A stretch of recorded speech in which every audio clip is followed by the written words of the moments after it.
السلام عليكم ورحمة الله وبركاته، ازيكم يا حبايبي؟ يا رب تكونوا بخير وبصحة وسعادة وهنا وفي أحسن حال. النهاردة هنعمل مع بعض شوية باذنجان مخلل خطير. جربوا الوصفة دي إن شاء الله هتعجبكم. هتغيروا يعني هتغيروا طعم كده الباذنجان معاكم. مش هتحبوا خالص الباذنجان المقلي.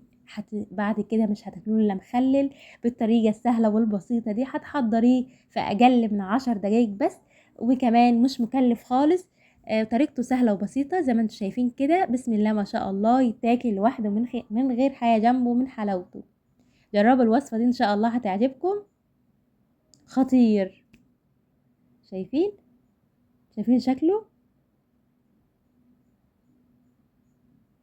بيفضل معاكي من اسبوع ل10 ايام في التلاجة. يلا مع بعض نشوف طريقتنا النهاردة للبتنجان المخلل.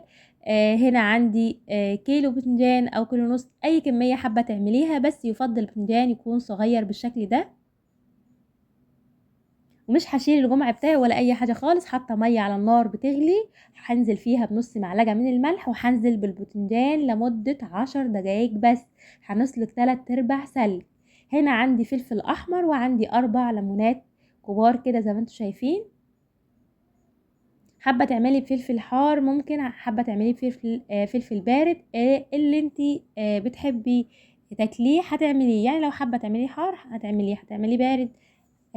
هيطلع معاكي زي الفل، بس يفضل ان هو يكون سبايسي شوية. هنا الباذنجان بعد 10 دقايق بالظبط على النار، شايفين شكله اتغير تماما. انا بحطه بالجمع بتاعه علشان في تركية بسيطة هقولك عليها. لو حطيتيه من غير الجمع، اللون الباذنجان من جوه بيتغير بيسمر. حطي بالجمع، اغسلي كويس وحطي بالجمع بتاعه، وبعد ما يخلص سلق اغسليه كمان مرة او اتنين. لون البتنجانة بيفضل على ما هو ابيض، ما بيتغيرش. هنا حطيت حوالي 4 فصوص من الثوم. هو فلفل لحد الان، فلفل وتوم بس. حطيت حوالي 4 كده فصوص من الثوم. وهنزل بعصر 2 ليمونة كبار كده.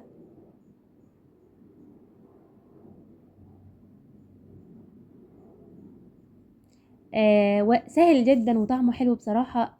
بيفضل معاكي من اسبوع ل10 ايام في التلاجة، بس يفضل تقفلي عليه كويس يعني. وممكن تعمليه فلفل اخضر، بس بصراحه الفلفل الاخضر لونه بعد كام يوم كده بيتغير. الفلفل الاحمر بيفضل على لونه ما بيتغيرش خالص، وبيديله طعم حلو. هنا عندي خلطه كده بسيطه، شويه كزبره ناشفه، كمون، فلفل اسمر، على ملح، زي ما انتم شايفين كده. هقلب كده الخلطه كلها مع بعض. هنزل كده بحوالي 3 معالق كبار من الخل. ما تكتريش خل عشان ما يتهريش منك، لو فضل كام يوم كده في التلاجة ما يتهريش منك زياده عن اللزوم. هنزل كده بحوالي معلقة كبيرة من الزيت. شايفين شكل البتنجان بعد ما طلع من المية بتاعته؟ غسلته كده غسلة واتنين. هوريكي بقى شكل البتنجانة من جوه عامل ازاي. لونها ما اتغيرش خالص، فضل ابيض زي ما هو. شايفين؟ لو شلت الجمع بتاع البتنجان، اللون بيتغير بيسمر. المية السمرة بتخش فيه بتغير لونه على طول. هخلص كده الكمية كلها وارجع لكم على طول. شايفين بعد ما خلصت شكله؟ ما تنسوش اللايك والاشتراك في القناه وتفعلوا زر الجرس عشان كل ما انزل فيديو تتفرجوا عليه. ولو حابين اعمل لكم اي وصفه اكتبوا لي في التعليقات.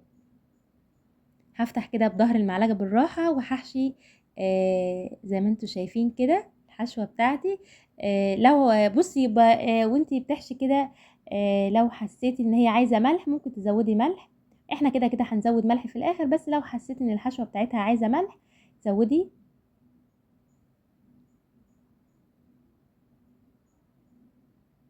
مفيش احلى من كده ولا اسهل من كده، بصراحه طعمه تحفه.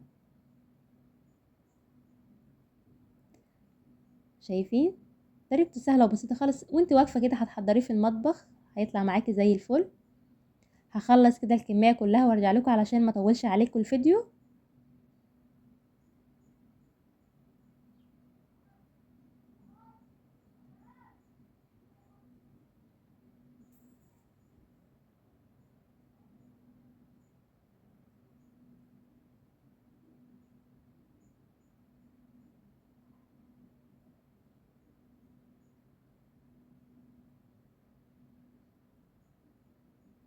شايفين بعد ما خلصت الكمية كلها بالطريقة السهلة والبسيطة دي، رصيته كده رصة في العلبة بتاعتي. فضل شوية من الدقة حلوة كده، فهحط عليها حوالي نص كوباية من المية، المية العادية خالص. وكمان هنزل عليها بمعلقتين صغيرين كده من الملح، وعصرة 2 ليمونة زي ما انتوا شايفين كده.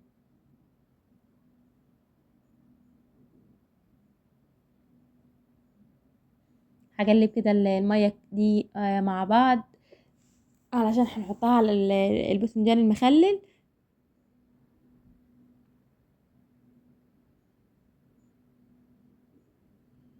هنزل كده بالمية دي على الباذنجان كده، هحاول اغطيه بالمية.